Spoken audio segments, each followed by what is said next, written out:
Balram Adarsh Gourav is a young man struggling to escape poverty in the White Tiger. Tejinder Singh Khamkha Netflixhide captiontoggle captionTejinder Singh Khamkha NetflixBalram Adarsh Gourav is a young man struggling to escape poverty in the White Tiger.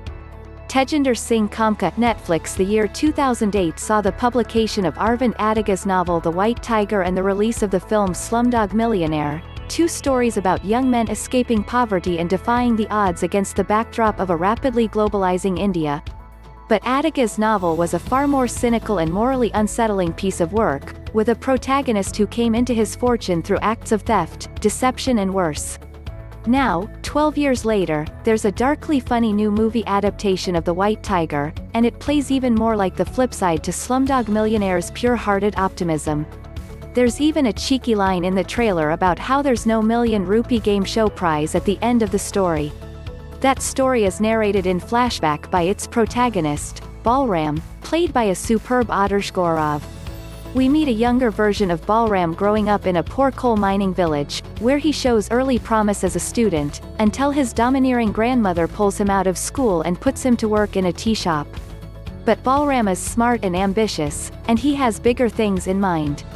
Some years later, in 2007, he lands a job working as a driver for a wealthy businessman known as the Stork.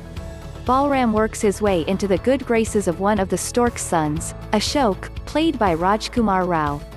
Ashok was educated in the US, which is where he met his wife, Pinky, played by Priyanka Chopra Jonas. They're a young, beautiful couple, and they seem kinder than the others. They chafe at how casually the rest of the family abuse their servants, and Ashok and Balram strike up a close friendship. But when tragedy strikes and the family's security is threatened, Balram quickly becomes a scapegoat, destroying any illusions he may have harbored about his privileged place in the household.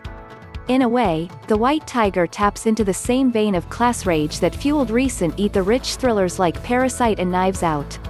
Gourav's marvelous performance shows us Balram's inner turmoil as his gratitude toward his employers gives way to anger. And so he begins to rebel, at one point telling us the various tricks that he and other drivers use to secretly cheat their bosses. The White Tiger is like a Dickensian rags to riches story by way of a Patricia Highsmith psychological thriller, but Balram's wickedly conspiratorial narration gives it an extra layer of satire. He unfolds his story as a kind of high-risk business plan. When most of the country lives in poverty, he argues, anyone trying to break out will have to resort to cutthroat tactics.